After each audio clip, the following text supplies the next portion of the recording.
दोस्तों नमस्कार। 4 PM news network पर 4 PM गुजरात पर आप सभी का बहुत बहुत स्वागत है। मैं हूं आपका दोस्त मयूर जानी। दोस्तों हमारे प्रधानमंत्री घूमते रहते हैं। जब देश में होते हैं तो देश में भी घूमते रहते हैं। उनको वो संसद का सत्र याद नहीं आता जो चल रहा है। अगर वो संसद में जाते भी हैं, संसद भवन में, तो अपनी चैम्बर में बैठे रहते हैं, वो चर्चा में भाग नहीं लेते। और देश घूमने से अगर उनको छुटकारा, मतलब उस छुटकारा तो नहीं कहेंगे लेकिन फुर्सत मिल जाए तो फिर वो विदेशों में डंका बजाने चले जाते हैं। ये सब हम जानते हैं। अब ये हुआ कि कल जो है उनको पुणे में लोकमान्य तिलक पुरस्कार से सम्मानित किया गया और बड़ा विवादित ये पूरा एक कार्यक्रम रहा, क्योंकि उसमें शरद पवार भी मौजूद रहे और देवेंद्र फडणवीस भी थे, अजित पवार भी थे, शिंदे साहब भी थे और स्वाभाविक रूप से जिनको पुरस्कार मिलना था वो हमारे देश के प्रधानमंत्री नरेंद्र मोदी साहब भी वहां होने ही थे तो थे। अब यहाँ उस पर यह बहुत सारी टिप्पणियां हुई कि शरद पवार को उसमें नहीं प्रस्तुत रहना चाहिए और इसका बहिष्कार करना चाहिए। खैर, शरद पवार एक बहुत ही मंजे हुए पॉलिटिशियन है और उनके मन में सचमुच क्या चल रहा है वो जानना बहुत बहुत ही ज्यादा मुश्किल है। शायद किसी के बस की बात नहीं। तो वो रहे वहां पे, लेकिन बताया जा रहा है कि उनके हाथ से जो देना है, पुरस्कार देना जाना, मतलब दिया जाना था, वो उन्होंने उस चीज को टाला। लेकिन वहां पे प्रधानमंत्री जी ने स्वाभाविक रूप से भाषण देना उनका शौक भी है और काम भी है, वो दिया। वहां पे उन्होंने ये कहा कि देश में पहले विश्वास की, भरोसे की जो है वो कमी थी, लेकिन अब लोगों का सरकार पर भरोसा जो है वो काफी बढ़ चुका है। अब ये उन्होंने किस आधार पर कहा, ये वही जाने, ये वही बता सकते हैं कि कौन सा ऐसा मापदंड है, कौन सी ऐसी कोई मैथमेटिक्स है, कौन सी ऐसी मेथड है, कहां ये नापा गया है इस चीज को। ये अगर सोर्स बता दें तो हमको समझ में आए, आपको समझ में आए, लेकिन वो कभी ऐसा कुछ नहीं कहते, वो बोल देते हैं, बस वो बोल देते हैं। तो हमने कहा कि चलिए आज वो जो बोल बच्चन है उनके, उस पर बात की जाए थोड़ी, क्योंकि वो जरूरी बन जाता है। पहले वो जो बोले हैं वो बोल देते हैं, है ना। ये पुणे में कहा। अविश्वास के वातावरण में देश का विकास संभव नहीं होता। कल मैं देख रहा था, पुणे के ही एक सज्जन श्रीमान मनोज पोचाट जी ने मुझे एक ट्वीट किया है। उन्होंने मुझे 10 साल पहले की मेरी पुणे यात्रा को याद दिलाया है। उस समय जिस फर्गुसन कॉलेज की तिलक जी ने स्थापना की थी, उसमें मैंने तब के भारत में ट्रस्ट डेफिसिट की बात की थी।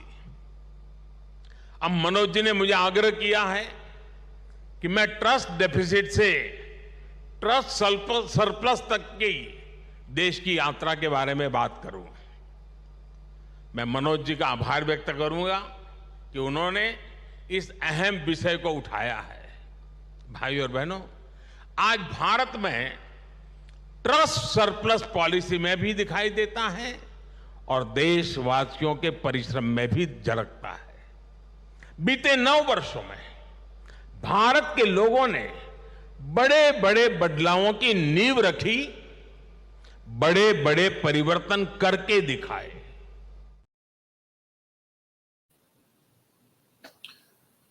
साहब कह रहे हैं कि सरकार पर लोगों का भरोसा जो है वो पिछले 9 सालों में सरप्लस हो गया है। मतलब कि कुछ ज्यादा ही हो गया कि बाकी जो ऊपर का है उसको कहां इस्तेमाल करेंगे उस भरोसे का। सवाल तो ये हो जाता है। और वो कोई मनोज जी हैं पुणे से, उन्होंने अब उन ट्वीट तो पता नहीं प्रधानमंत्री के ट्विटर अकाउंट में, उनके हैंडल पे बहुत सारे लोग करते होंगे, रिट्वीट करते होंगे, बहुत कुछ होता होगा, लेकिन जवाब सिर्फ मनोज भाई को मिला है पुणे के कि भाई आपने 10 साल पहले ट्रस्ट डेफिसिट की बात की थी, अब आप जो है ट्रस्ट सरप्लस की बात कर दें। ये मनोज भाई का जो है वहां के पुणे के, उनके ट्वीट को जो है बिल्कुल पसंद कर लिया गया है। बात ये करनी थी, तो इसलिए अगर मनोज भाई से अगर इच्छा नहीं होती तो शायद उनको कहा भी गया होगा कि आप कर दें इस बारे में। या हो सकता है मनोज भाई जो है वहाँ के पुणे के, वो बहुत सारे जैसे हैं उनमें से एक हो, जो ब्लाइंड फोल्डेड जिसको हम भक्त कहते हैं, उनमें से भी एक हो सकते हैं, जिनको लगता है कि देश की जनता का इस सरकार पर भरोसा जो है वो सरप्लस हो गया है। क्योंकि ये दृश्य हम जो 2 दिन से देख रहे हैं, इन दृश्यों को देखते हुए ये कौन इस चीज को जो है वो स्वीकार कर पाएगा कि ये सरकार पर भरोसा लोगों का बटा हुआ है। ये हरियाणा में जो लगी हुई आग है, राजस्थान में लगाई की कोशिश की गई है, मणिपुर में भाई अभी भी सुप्रीम कोर्ट ने हाथ में लठ लेके कहा है कि ये क्या तमाशा हो रहा है।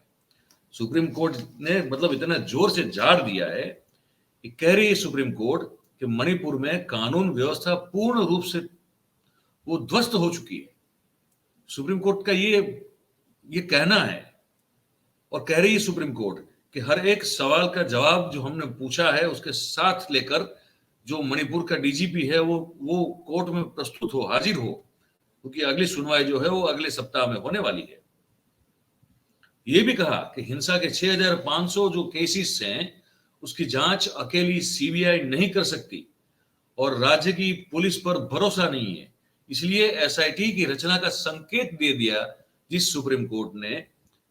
और हमारे प्रधानमंत्री जी ये कह रहे हैं कि भरोसा जो है वो बढ़ चुका है, सरप्लस हो चुका है।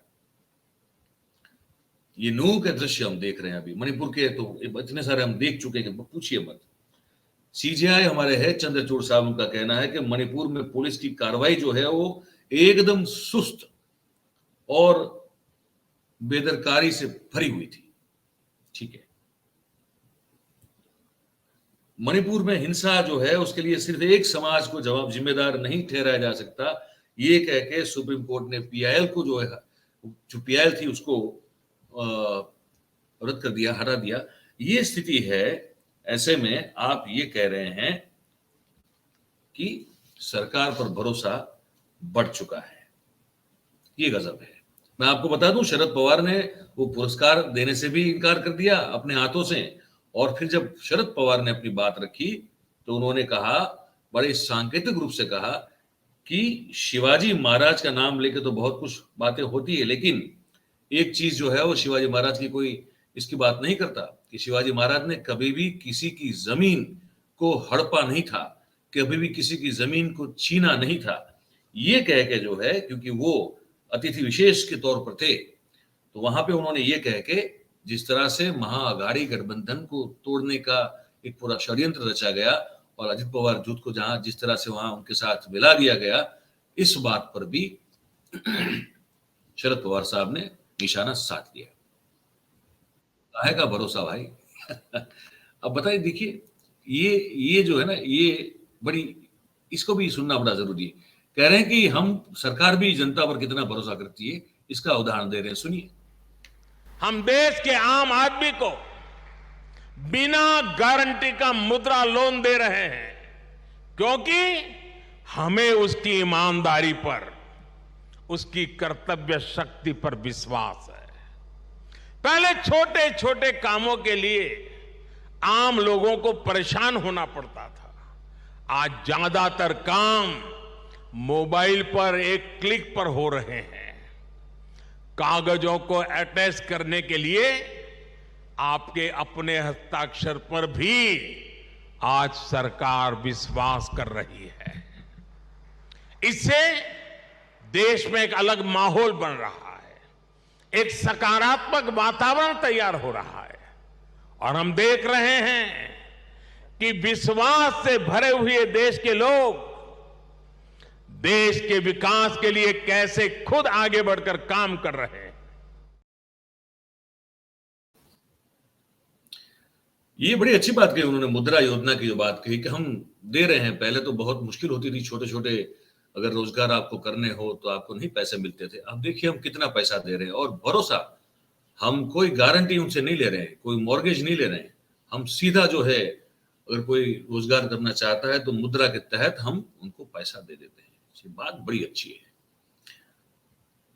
हम इतने समय से ये काम कर रहे हैं, हमने अपने अगले कुछ कार्यक्रम में ये बोला भी है बहुत बहुत बार ये इस बात का जिक्र हुआ होगा शायद कि भाई मैं ढूंढ रहा हूं, गुजरात में रहते हुए आप जितने भी दर्शक हैं हमारे, मैं आपसे भी पूछ रहा हूं, आप में से कितने लोग हैं जिनको मुद्रा योजना के तहत आपको कोई पैसा मिला हो? मैं जानना चाहता हूं ईमानदारी से। और अगर आपको किसी मतलब संख्या है अच्छी खासी, क्योंकि देखिए आंकड़े जो सरकार बताती है उस पर मुझे कोई भरोसा नहीं होता है। मैं इस सरकार के मायावी और छला जो जो इनकी जो छलने वाली प्रकृति है उनको मैं सालों से जानता हूं, तो मुझे वो जो आंकड़े बताते हैं उस पर मैं कभी भरोसा नहीं करता। लेकिन आप में से अगर कहीं किसी को मिला हो और वो प्रमाण के साथ मुझे भेज दे, अगर जैसे आपने कमेंट में कि भाई हाँ हमने मुद्रा योजना के तहत हमको जो है पैसा मिला हुआ है काम करने के लिए, वो छोटे मोटे रोजगार के लिए होता है, अगर मिला हो किसी को तो कृपया हमको जरूर से बताइएगा। हम अभी तक सिर्फ एक व्यक्ति को मिले हैं कुछ ये 7-8 महीने पहले, जिसने कहा था कि हाँ मुझे पैसा मिला है, तो एक व्यक्ति को मैं जानता हूं। लेकिन उसके अलावा मुझे आज तक कोई नहीं मिला जिसको मुद्रा से पैसा मिला हो। आपको अगर मिला हो तो आप जरूर से हमारा ध्यान आकर्षित कीजिएगा, कमेंट में हमको विद प्रूफ हमको लिख के दीजिएगा। अब प्रधानमंत्री से हम ये कहना चाहते हैं कि तो फिर ये जो लोग हम आपको दिखा रहे हैं, है ना, ये जो खुले घूम रहे हैं, ना कोई काम कर रहे हैं ना धंधा कर रहे हैं, और सिर्फ जय श्री राम का नारा लेकर कुछ भी ऐसा काम कर रहे हैं जो कि न कानून छूट देता है न संविधान छूट देता है। इनको दीजिए लोन। ये जो लोग हैं ऐसे लोगों को आप लोन दीजिए जिनको पुलिस को बार बार समझाना पड़ता है कि भैया धैर्य रखिए, शांति रखिए। आप जो है एक समुदाय को आप उत्तेजित करने का काम कर रहे हैं, जानबूझ के कर रहे हैं। उस जगह पे आप जाना चाहते हैं जहां से आपका कोई रूट नहीं बनता है। आप कृपया शांति खराब का माहौल जो है उसको खराब करने की कोशिश कर रहे हैं, आप सांप्रदायिक माहौल को खराब करने की कोशिश कर रहे हैं, वहां मत जाइए। ये जो आप देख रहे हैं गले में जो केसरी खेस या गमछा डाल के जो ये लपसी जो युवा है, इनके पास इतना खाली टाइम है कि वो कहीं भी निकल पड़ते हैं क्योंकि उनके पास रोजगार नहीं है। तो है देश के प्रधानमंत्री, हम तो आपसे दो हाथ जोड़ के विनती कर रहे हैं कि इनको काम दीजिए। ये पुलिस का काम बढ़ा रहे हैं। वैसे भी हमारे देश में हर एक राज्य में जितनी जरूरत है उससे कम पुलिस है, और वो भी जो है आधे से ज्यादा समय तो वीवीआईपी मूवमेंट में लगी रहती है बेचारी। तो इनका काम थोड़ा कम कीजिए। और वो जो एकदम बेरोजगार जो है बिल्कुल खाली घूम रहे हैं, ये जो युवा है जो केसरी टी शर्ट और केसरी गमछा डाल के जो है जय श्री राम का नारा लगाकर सिर्फ और सिर्फ दंगा भड़काने की कोशिश में लगे हैं, इनको भाई आप रोजगार दे दीजिए। ये जो मुद्रा योजना है आपकी, इन पर भरोसा कीजिए। ये लोग जो हैं इन पर भरोसा कीजिए, ये युवा है इन पर भरोसा कीजिए और इनको पैसा दीजिए काम करने के लिए। ये क्यों जो है ऐसे खुले सांड की तरह घूम रहे हैं? ये क्यों कोई कामकाज या रोजगार नहीं कर रहे हैं? अरे कम से कम आपने जो कहा था ऐसे पकौड़े तलवाइए, उनको पकौड़े के लिए तो लोन दीजिए, वो जो साधन सामग्री आती है लेने के लिए। इनको क्यों ये मुद्रा योजना के तहत कोई काम नहीं दिया जाता है, कोई पैसे नहीं दिया जाता है? ये भी तो कीजिए। तो ये जो करने को जिसने रोका उसको आपने, उस अफसर को आपने उसका तबादला करवा दिया आपकी सरकार ने। जो माहौल बिगड़ने से रोक रहा था, वो प्रभाकर चौधरी को आपने 32वीं या 33वीं बार उसका तबादला करवा दिया 13 साल में। उसकी सर्विस का 13 साल हुआ है, उसमें 32-33 बार वो आदमी का तबादला होता है। क्यों? क्योंकि वो सिर्फ संविधान और कानून से चलता है। वो किसी राजनेता के इशारों पर चमचागिरी करते करते नहीं करता है। तो ये जो घूम रहे हैं खुले सांड की तरह, इनको रोजगार देने के लिए मुद्रा योजना से इनको जो है आइडेंटिफाई करके इनको दीजिए पैसा, और कहिए कि खुला मत घुमा करो। ऐसे समाज की शांति जो व्यवस्था जो है वो बर्बाद होती है, खत्म हो जाती है। पैसा लो और कुछ काम धंधा और रोजगार करो, ये कीजिए। ये आप करेंगे नहीं, भाषण बड़ा अच्छा करेंगे सर आप। आपका ये जो अंतिम है, ये जो टुकड़ा है भाषण का, ये भी बड़ा महत्वपूर्ण है। ये भी आप मोदी साहब का सुन लीजिए। कुछ समय पहले ही कई देशों का एक सर्वे हुआ था। इस सर्वे में सामने आया कि जिस देश के नागरिकों को अपनी सरकार में सबसे ज्यादा विश्वास है, उस सर्वे ने बताया उस देश का नाम भारत है। ये बदलता हुआ जनमानस, ये बढ़ता हुआ जनविश्वास भारत के जन जन की प्रगति का माध्यम बन रहा।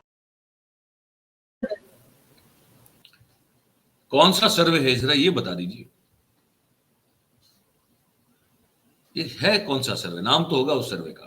हम जब बात करते हैं, आपको कोई सर्वे की बात बताते हैं, तो हम वो सर्वे का नाम लेते हैं, आपने देखा होगा।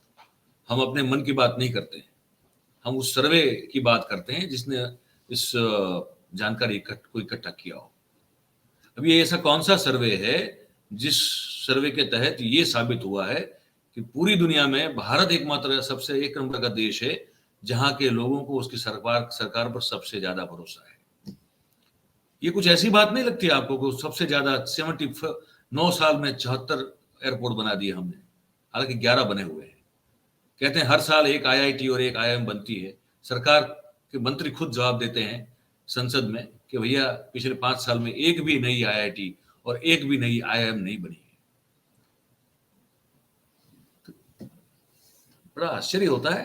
अभी भी मतलब मुझे अभी भी हो रहा है आश्चर्य। मुझे बहुत सारे मेरे जो दोस्त हैं पत्रकार है वो कहते हैं कि अभी भी तुमको क्यों हो रहा है आश्चर्य, तुम तो अभी आदी हो जाना चाहिए थी इस चीज के।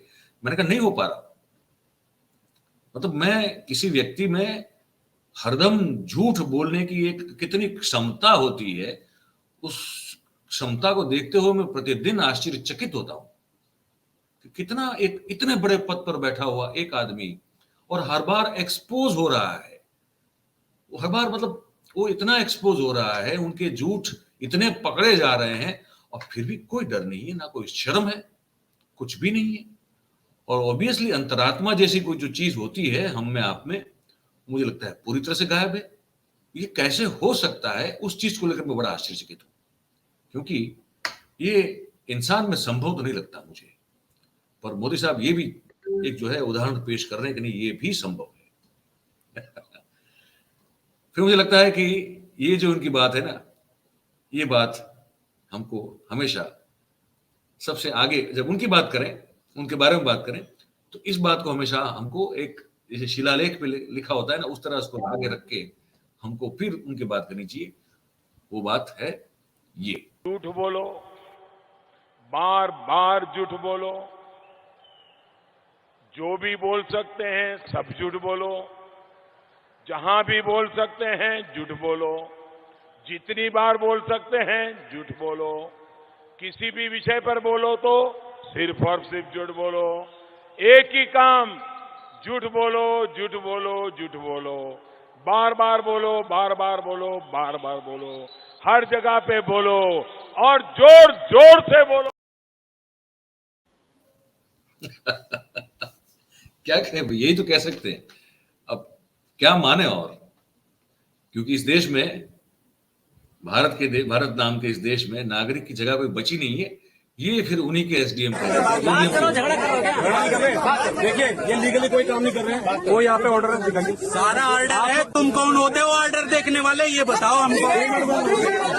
बताओ क्या हो ऑर्डर देखने वाले, बताओ तुम क्या हो, वो दिखा देंगे ऑर्डर तुमको। भारत का नागरिक हूँ, भारत के नागरिक का जगह खत्म हो गया यहाँ।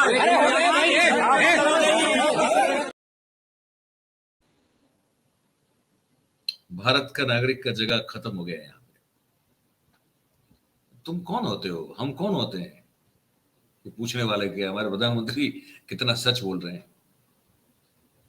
हमारा जगह खत्म हो गया इस देश में, यही है बस। बताइएगा आप क्या सोच रहे हैं। ये जो खबर हमने आपको सुनाई, और अपनी जो राय हो, अपनी जो कमेंट हो, वो लिख के हमको देखिए, भेजिए ये कमेंट बॉक्स में। बात अगर आपको हमारी सच्ची लगती हो तो फिर आप इस वीडियो को लाइक करें और इसकी लिंक को हो सके उतना शेयर करें। और फिर जो हमारा ये चैनल है 4PM और 4PM गुजरात, इसको आप जो है सब्सक्राइब करें और अपने आसपास के लोगों से करवाएं। बस यही एक छोटी सी विनती है आपसे हम कर रहे हैं। तो आप सब हमारे साथ जुड़े, आप सभी का बहुत बहुत धन्यवाद करते हैं। Thank you very much. नमस्कार।